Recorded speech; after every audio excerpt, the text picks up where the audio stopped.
She stepped down from the wagon with dust clinging to the hem of her dress, and a word stitched tightly to her name. Infertile. It followed her like a shadow she could not outrun. Her family had not sent her west to begin again. They had sent her away to disappear, wrapping exile in the thin paper of a job offer. Ahead of her stretched a Wyoming ranch, and a man who did not yet know he had been handed someone else's shame. If this place rejected her too, there would be nowhere left to go. The Shelton parlor had smelled of lemon oil and disappointment. Miriam Shelton sat straight-backed in a carved chair that had never been comfortable, her hands folded in her lap as though holding herself together. Across from her, her mother poured tea with the cold precision of a woman performing a duty she resented. Her father stood near the window, watching the street as if something more interesting than his daughter's failure might pass by. The September light cut sharp lines across the floor, making everything feel edged and brittle. Miriam had been home for 3 weeks. 3 weeks since she returned from the McConnell farm with her belongings packed into the same trunk she had taken as a bride 2 years earlier. 3 weeks since it had been made clear, with devastating politeness, that a woman who could not produce children had no place there. Her mother set the teapot down and spoke as if discussing the weather. Her father agreed without turning around. They believed it would be best if Miriam accepted work elsewhere.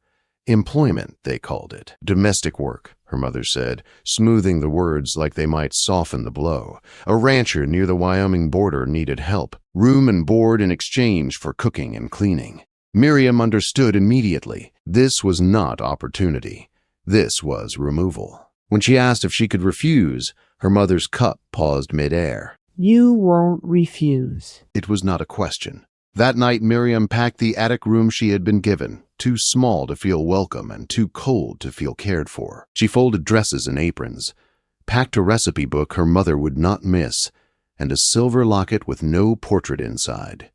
She packed lightly, not because she owned little, but because hope itself had learned to travel small. Downstairs, her parents spoke in low tones. The sound carried relief. The next morning, a wagon arrived. The driver asked no questions. Her mother reminded her to write. They both knew she would not. Her father handed her an envelope with money for the first month, as though paying for her own disappearance. When the wagon rolled away, Miriam looked back once. Her mother had already gone inside. Her father checked his pocket watch. The road stretched west, farmland thinning into open prairie. The sky widened until it felt like the only thing holding the world together. Miriam watched fences vanish and thought of the McConnell farm, of her husband's pity turning to resentment, of smaller portions at dinner and belongings moved quietly to the barn loft. She swallowed hard and fixed her eyes on the horizon. Crying would change nothing. By late afternoon, they reached a narrow road cutting through grassland that seemed to mock the idea of ownership. The ranch appeared slowly. A plain house and a larger barn, built for work rather than comfort. When the wagon stopped, Miriam's heart hammered against her ribs. If this place rejected her too, there would be nowhere left to go. The door opened and a man stepped out, tall, broad-shouldered, with a sun-worn face that gave nothing away. He looked at her as one might look at a fence post. He asked her name. She gave it. No hand was offered, and none was taken. The wagon rolled away, leaving silence in its wake. Inside, the house was spare and clean. A table, chairs, a fireplace, a place that served a purpose and asked nothing more. He told her to sit and placed food before her, plain but well made. He watched her eat without comment, then explained the arrangement. Work, meals, rest, $12 a month. It was more than she expected. When she asked if there was anything else she should know, he said he did not ask questions he did not need answered. It was not kindness, but it was not cruelty either. It was neutrality, and Miriam had not known neutrality in months. Her room was small but clean, with a window facing the corrals. She unpacked slowly, listening to the wind press against the walls. For the first time in years, no one was measuring her. It terrified her. Miriam woke before dawn the next morning and began work without being told. She cooked, cleaned, scrubbed, until the restless energy inside her burned down to something manageable. When she went to the pump near the barn, A large, rust-colored cow stepped into her path and knocked her aside with deliberate annoyance. It happened again and again over the next days, until Miriam, exhausted and fed up, curtsied to the animal and spoke to it like royalty. From behind her came a sound that might have been a laugh. The rancher stood watching, something like amusement on his face. From that day forward, the cow let her pass. Other small victories followed. A stubborn gray mare that refused to move for him followed Miriam without hesitation. Meals improved under her care, and the man who had once eaten quickly and left began staying at the table longer. Conversation came in short exchanges at first, then lingered. Weather, work, small repairs. One evening, Miriam asked why he had hired her. He said town women asked too many questions. She pointed out that she had not. Their eyes met across the table, and something shifted.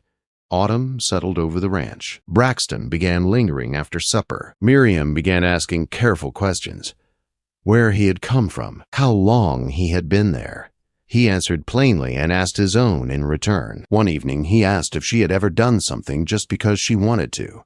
The question caught her off guard. Ooh, she realized she had not. He told her it might be time to learn a different way, one where she stopped apologizing for taking up space. Weeks passed, and the air between them grew charged with glances and pauses. Miriam found herself smoothing her hair before supper. He watched her move through the house as though solving a puzzle. One afternoon they repaired a fence together, working in silence until he said she complained to the wrong people. The idea that her voice might matter felt fragile and new.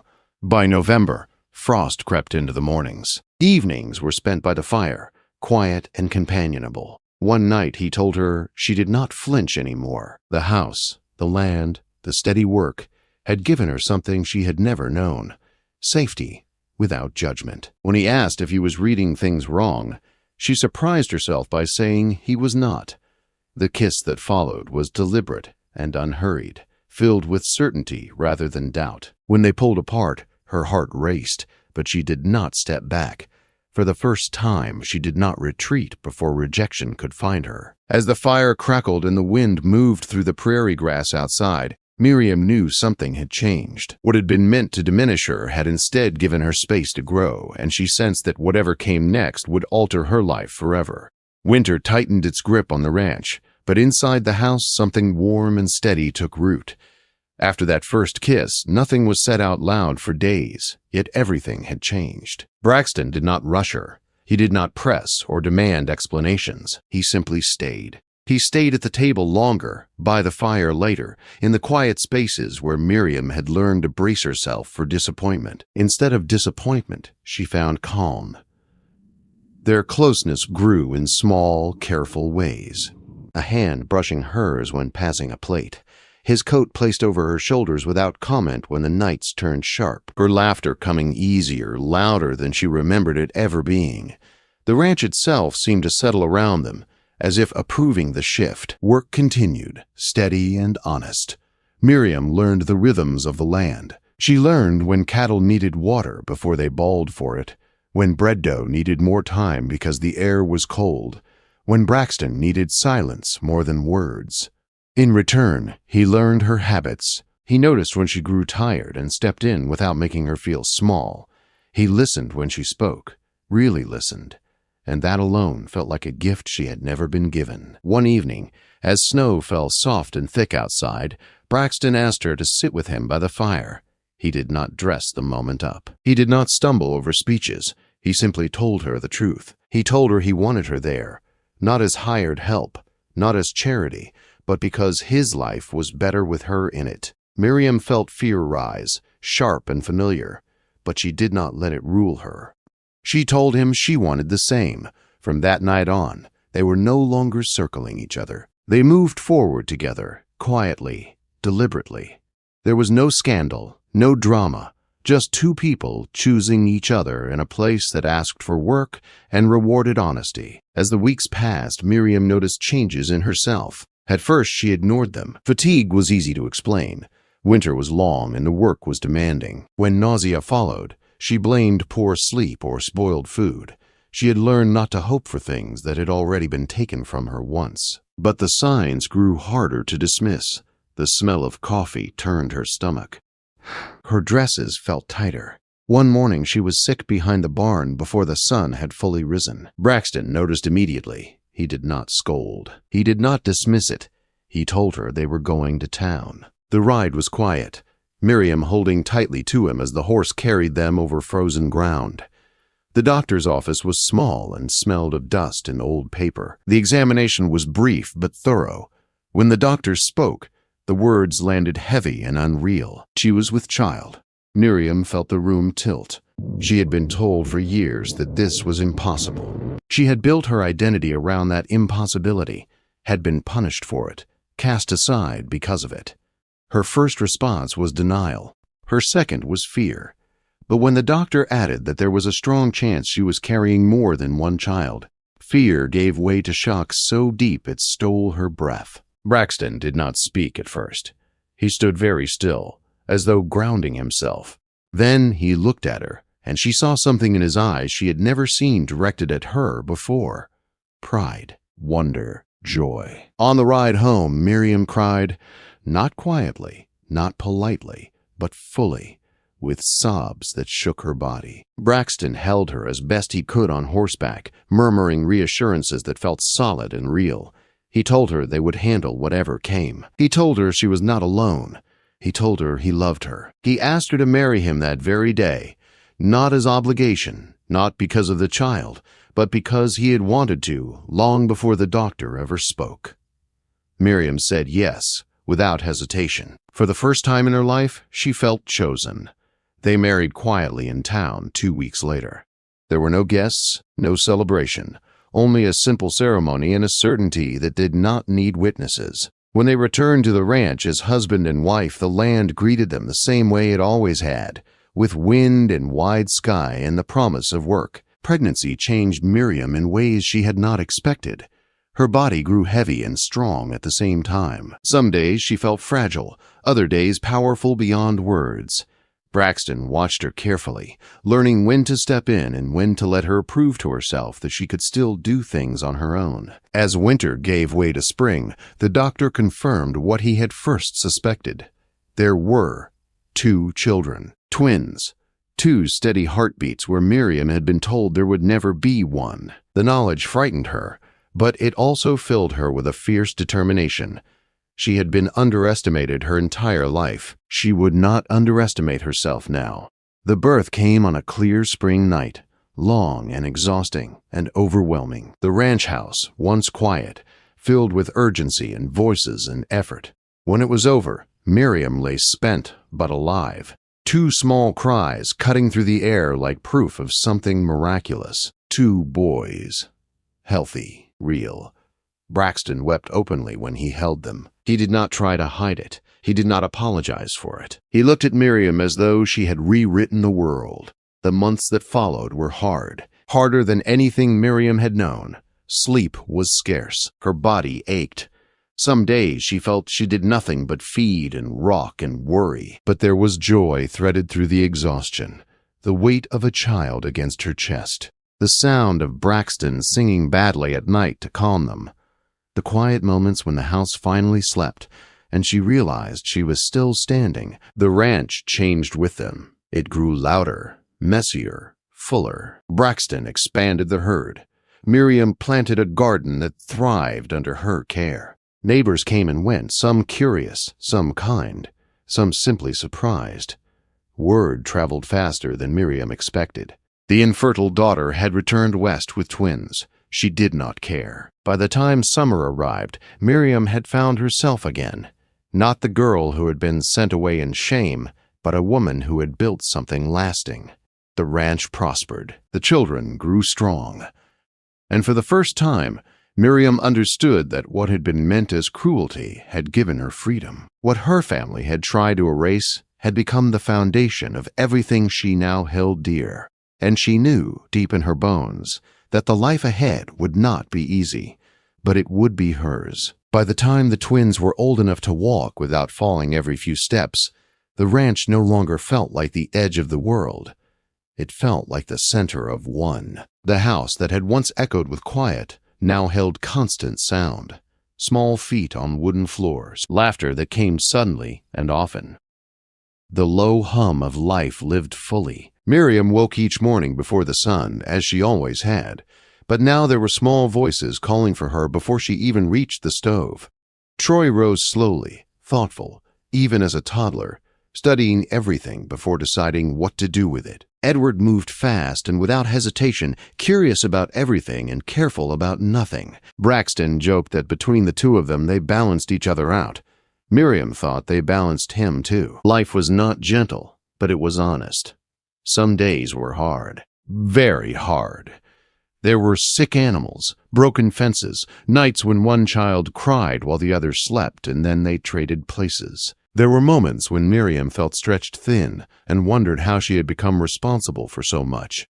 But then there were mornings when the sun spilled gold across the prairie and both boys ran toward her at once, arms open, calling her name. Those moments quieted every doubt. Braxton proved to be a steady father. Not loud, not dramatic, but present. He carried one child on each hip, without complaint. He learned how to change diapers, how to warm milk, how to calm fear in the middle of the night. When Miriam faltered, he stepped in without making her feel weak. When he faltered, she did the same. The ranch prospered, slowly at first, then more surely. Braxton expanded the herd. Miriam's garden grew larger each season. She sold eggs, butter, and preserves in town. People began to know her not as the woman who had been sent away, but as the woman who made the best bread for miles and raised fine boys with calm hands and clear eyes. One afternoon, nearly 2 years after the twins were born, a letter arrived. Miriam recognized the handwriting immediately. Her mother's, precise, controlled. Familiar in a way that tightened her chest. She stood in the kitchen holding the envelope while the boys played on the floor and Braxton worked outside. 4 years had passed without a word. Long enough for silence to feel normal. She opened the letter slowly. Her father was dead. Pneumonia. The funeral had been small. Her sister had seen Miriam in town with a husband and 2 children. If it was true, her mother offered congratulations. If Miriam wished to visit, she would be welcome. Braxton came in to find her staring at the paper. He did not tell her what to do. He only reminded her that she owed her family nothing. Miriam knew that was true, but she also knew she needed something else. Closure, perhaps. Or proof, not for them, but for herself. They traveled east a week later. The town of her childhood looked smaller than she remembered, narrower, dimmer. The buildings felt close together, the sky less wide. People stared. Some whispered. Miriam did not lower her head. She had nothing to hide. When she walked into her mother's parlor, the same room where she had been dismissed years ago, she felt no fear, only distance. Her mother looked older, smaller somehow. Carefully, Miriam told her the truth. She was married. She had twin sons. She was happy. Her mother admitted they had been wrong. Miriam did not forgive them. She did not need to. She only needed to say the words she had carried for years, that she was not broken, that she had built a life with her own hands, that their judgment had not defined her. She left the house lighter than she had entered it. The next day, she brought the boys to meet their grandmother, not as an offering, not as a plea, but as a fact. This was her life now. Take it or leave it. When they left town, Miriam did not look back. Home greeted them with open land and familiar sounds. Zoria watched the boys with patient eyes. The garden waited. The house smelled like wood smoke and bread. That night, as the twins slept, Miriam sat on the porch with Braxton and watched the stars come out one by one. Years passed. The twins grew into boys who ran fast and laughed loud. Troy remained thoughtful, careful with words. Edward climbed everything and feared nothing. They learned the land, the way children learn language, naturally, completely. They helped with chores, made messes, asked endless questions. Miriam changed too. She grew more confident, more certain. The shame that had once followed her like a shadow faded until it was nothing more than a distant memory. She was not the woman her family had sent away. She was stronger than that woman. Wiser. Whole. One evening, as autumn settled in again, Miriam stood in the garden watching the boys chase each other between the rows. Braxton joined her, wrapping an arm around her waist. The land stretched wide and quiet before them. "Do you ever think about what would have happened if you hadn't come here?" he asked. She did, sometimes. The thought no longer frightened her. "Yes," she said, "and then I stop." "Why?" "Because it doesn't matter," she replied. "This is where I am. This is who I am." He kissed her temple. "I'm glad they sent you." "So am I." The wind moved through the grass, steady and alive. Miriam watched her sons run under the open sky and felt something deep and settled inside her. What had been meant to humiliate her had given her freedom. What had been meant to erase her had allowed her to grow. She had not come back with twins to prove anyone wrong. She had come back whole, and that was enough.